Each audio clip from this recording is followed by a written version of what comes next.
Precisely 6:45. This is the Sri Lanka Broadcasting Corporation. News edited by Danushka Madhavela and read by Sharifa Tahir. Headlines. President to make statement in the Parliament today. Sports Minister will inform the Parliament regarding the present situation of Sri Lanka cricket today. Leave of postal workers cancelled. The government says sugar cannot be sold above control price. Landslide early warnings issued to 6 districts of the island. Divisional secretaries agreed to support the continued implementation of Aswasuma welfare program. Foreign news, Israel says its troops are in the heart of Gaza City.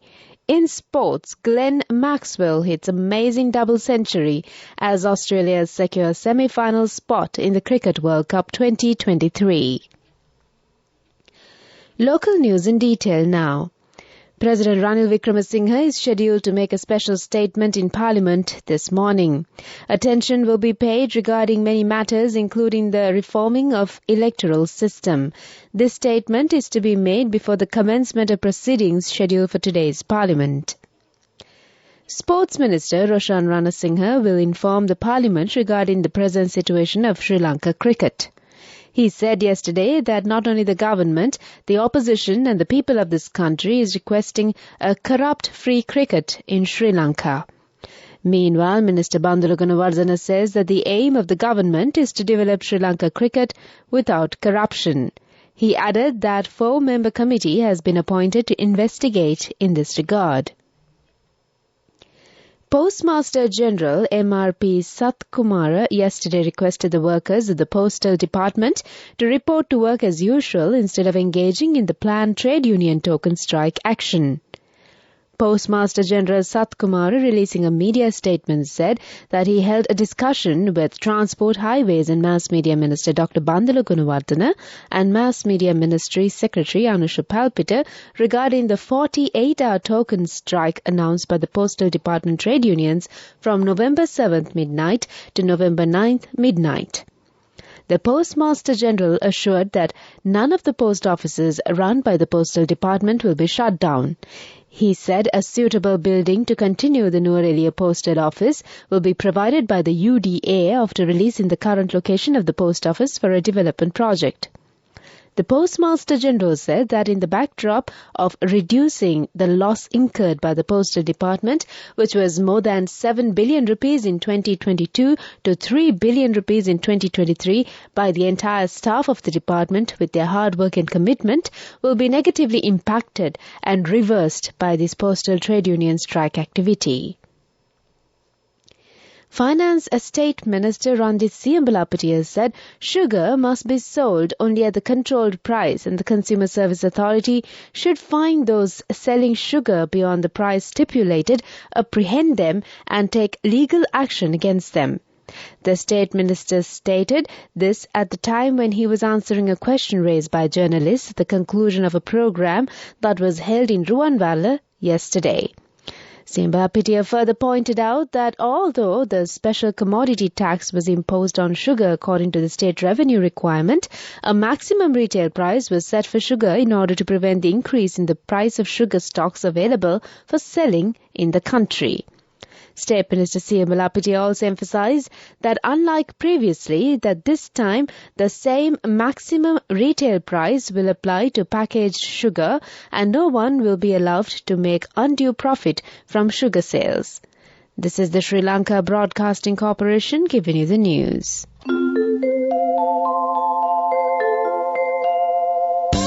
People's Bank Excelsior. Live the life you want.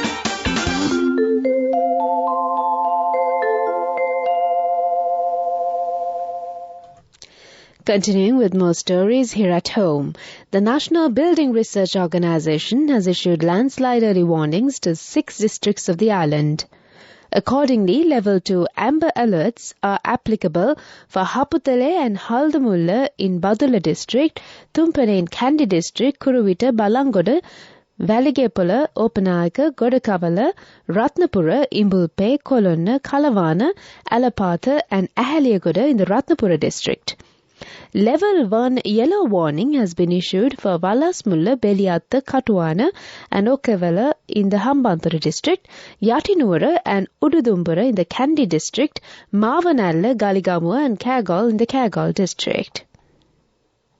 Chairman of the Welfare Benefits Board, Mr. Jayanta Wijeratne, said that the Union of Sri Lanka Divisional Secretaries has agreed to support the continued implementation of Aswasuma Welfare Benefits Program. This has been decided during a meeting held at the Presidential Secretariat. It was agreed to appoint specific officials in the grassroots level to carry out the program in a more formalized manner. Benefits will be provided under the categories of transitional, vulnerable, poor and extremely poor. The welfare allowances granted to the senior citizens, the differently abled and kidney patients will also be paid. That's local news for the moment. People's Bank Excelsior, a comprehensive banking services package with a branded checkbook as well as debit and credit card exclusively for you. People's Bank Excelsior, for professionals who dare to dream. The main news story is brought to you by Sinhala Mahatmya. The Supreme Court has determined that neither the Online Safety Bill nor its provisions are inconsistent with the Constitution, and it can be passed in Parliament with a simple majority subject to the amendment of some clauses. The Deputy Speaker Ajit Rajapaksa announced the Supreme Court's decision on the bill in Parliament yesterday at the beginning of the session. The Supreme Court has further stated that this bill can be passed by a simple majority in Parliament if it is amended at the committee stage subject to the amendments proposed to the Supreme Court's decision in respect of several clauses. The main news story was brought to you by Sinhala Mahatmya. And on Watchlight, MP Vajra Abeyewardene says that the government intends to empower both the public and private sector employers in the country while uplifting the economy. A formal program to achieve this aim is currently underway. The expenses on electricity and fuel will go down soon, resulting in a better economy. That's on Watchlight. Moving on to world news headlines. Israel says its troops are in the heart of Gaza City. Grenade birthday gift kills Ukraine Army chiefs. Zaluzny's aide. Christie's sells rare blue diamond for over $40 million. World news in detail. Israel's Defense Minister Yoav Gallant says their troops are in the heart of Gaza City. Gallant says the Israel Defense Forces stormed the city from the north and south in coordination with land, air and sea troops. Earlier, the World Health Organization said the level of death and suffering in the war between Israel and Hamas is hard to fathom. A spokesman for the UN agency pointed to the death toll on both sides and said an average of 160 children are now being killed each day in Gaza. Earlier, dozens were reported killed by Israeli airstrikes in the southern Gazan cities of Khan Yunis, Rafah and Deir al-Balah. The Israel Defense Forces have not commented on the strikes, but said they took control of a Hamas stronghold in northern Gaza in recent fighting. In Israel, people across the country have been marking 1 month since the Hamas attacks on 7th October, which saw 1,400 people, mostly civilians, killed and more than 200 people taken hostage. More than 10,300 people have been killed in Gaza according to the Hamas-run Health Ministry, including more than 4,100 children. A grenade given as a birthday gift has blown up and killed a close aide of the head of Ukraine's armed forces, Valery Zaluzny. One of his aides, aged 39, had returned to his flat with presents from his colleagues and was opening them with his son when the grenade exploded. He was killed and his 13-year-old son left seriously wounded. The Ukrainian Interior Minister said the boy had started turning the ring on the grenade. Then the serviceman took the grenade from the child and pulled the ring, causing a tragic explosion. Prosecutors clarified later that he had accidentally set off the grenade while trying to take it away from his son. Finally, on world news, a very rare blue diamond sold for over $40 million at a Christie's auction in Geneva, news agencies said. The 17.61 carat pear-shaped blue royal diamond set in a ring fetched $43.8 million, they said. Christie's said it is the largest internally flawless fancy vivid blue gem ever to appear for sale in auction history. Part of a private collection for 50 years, it was the first time the Blue Royal was sold at an auction. This diamond is amongst the rarest to have been unearthed, the auction house said in a statement. Christie's said only 3 fancy vivid blue diamonds over 10 carats had appeared for sale in its 250-year auction history in 2010, 2014 and 2016. The 14.62 carat Oppenheimer blue sold for over $57 million in 2016, according to Christie's. That's on World News. Development News. Minister of Tourism Harin Fernando told Sri Lanka will have the best year recorded for tourism next year. He said this at the opening ceremony of the WTM in London yesterday. He added that the arrival and revenue targets have exceeded the anticipated numbers, and it is expected to end the year with 1.6 million arrivals and over $2.6 billion revenue. Moving on with sports news. Glenn Maxwell batted through injury to hit a sensational double century against Afghanistan and guide Australia into the World Cup semi-finals.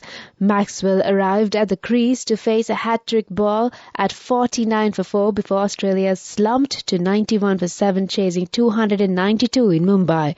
He was dropped twice and struggled with a back injury and cramped, but played a remarkable innings, often on one leg post-century to finish 201 not out. He shared 202 with Pat Cummins as Australia won with 19 balls to spare. Afghanistan, who had earlier made 291 for 5 with Ibrahim Zadran hitting their first World Cup century, were well set to join Australia in the current top 4 after a rampant start in the field before Maxwell produced one of the all-time great innings. He had already hit the fastest World Cup century earlier in the tournament against the Netherlands and returned to the Australia side for this game after missing Saturday's win over England because of a concussion sustained after falling off the back of a golf buggy. That's on Sports News. Go ekak thiyana youth eකට life එකේ change එකට නියමෙට set වෙන්න ඇස් වහගෙන දැකපු හීන හැබැයි කරන්න youth එකට නියමෙට set වෙන friendship එක මෙන්න. The all-new NSB Ithru Mithru account, NSB IAM, a plan for your dream. Business News, sponsored by National Savings Bank, the safest place for your money. Poor weather around the world is likely to cause global wine production to drop to a 6-decade low this year. The International Organization of Wine and Wine says that the wine production around the world is likely to be about 7% lower in 2023 than last year. Such a year will be the worst since 1961. The OIV attributes the low levels of production to bad weather, including frost, heavy rainfall, and drought. The analysis is based on information from countries representing 94% of the global production of the ancient beverage. Business News, sponsored by National Savings Bank, the safest place for your money. Go ekak thiyana youth එකට life එකේ change එකට නියමෙට set වෙන්න ඇස් වහගෙන දැකපු හීන හැබැයි කරන්න youth එකට නියමෙට set වෙන friendship එක මෙන්න. The all-new NSB Ithru Mithru account, NSB IAM, a plan for your dream. And on economic news, the launch of the Sri Lanka-Indonesia Business Council extends the Ceylon Chamber's global business and industry network, enhancing members' access to business and trade promotion opportunities while promoting economic cooperation between the two countries. Plans to organize a business delegation from Sri Lanka to Indonesia, which will foster direct connections and business opportunities, are currently underway, serving as a platform for businesses from both countries to collaborate and explore opportunities for mutual growth and cooperation. That's on economic news. Weather report. Showers or thunder showers will occur at several places in most provinces of the island after 1 p.m. Fairly heavy showers above 75 millimeters are likely at some places in western, central Sabaragamuwa, northwestern and over provinces. Showers may occur in northern and eastern provinces during the morning too. Misty conditions can be expected at some places in western Sabaragamuwa, central and over provinces during the morning. That's the weather update. And before we wind up this bulletin of news, back to the headlines. President to make statement in Parliament today. Sports Minister will inform the Parliament regarding the present situation of Sri Lanka cricket. Leave of postal workers cancelled. The government says sugar cannot be sold above controlled price. Landslide early warnings are issued to 6 districts of the island. Divisional secretaries agree to support the continued implementation of Aswasuma welfare program. Foreign news, Israel says its troops are in the heart of Gaza City. In sports, Glenn Maxwell hits amazing double century as Australia secures semi-final spot in the Cricket World Cup 2023. With that, we conclude this bulletin of news, and it's back to Sonal this morning after quite some time. Over to you.